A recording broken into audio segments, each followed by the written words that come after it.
हमजा हाशमी की रिपोर्ट के मुताबिक खबर शामिल की जा रही है। अफसोसनाक खबर मॉडल टाउन हमक जावा स्टॉप हाई इलेक्ट्रॉनिक्स कंपनी के गोदाम की छत गिरने से 8 मजदूर मलबे तले दबे, जिसमें 5 अफराद जाम बहक हो गए हैं जबकि 3 जख्मी हो गए हैं। 2 अफराद की मयतों को निकाल लिया गया है जबकि 3 अभी तक मलबे तले दबे हुए हैं। 3 जख्मी अफराद को अस्पताल मुंतकिल कर दिया गया।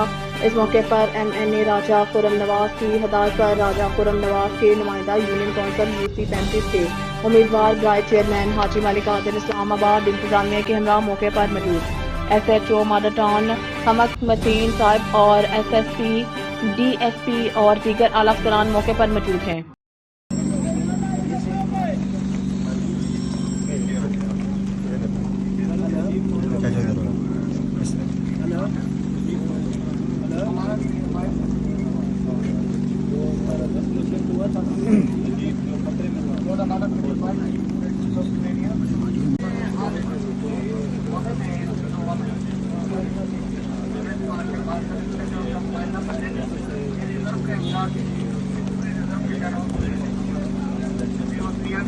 खड़े हैं इधर, जरा बिल्डिंग से हटके खड़े हैं, लोगों को खड़े किए।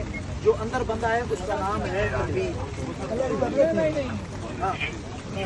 जी जी, जो 7 बंदे अमन है ना, वो है तोसा के, एक बंदा कराची का है।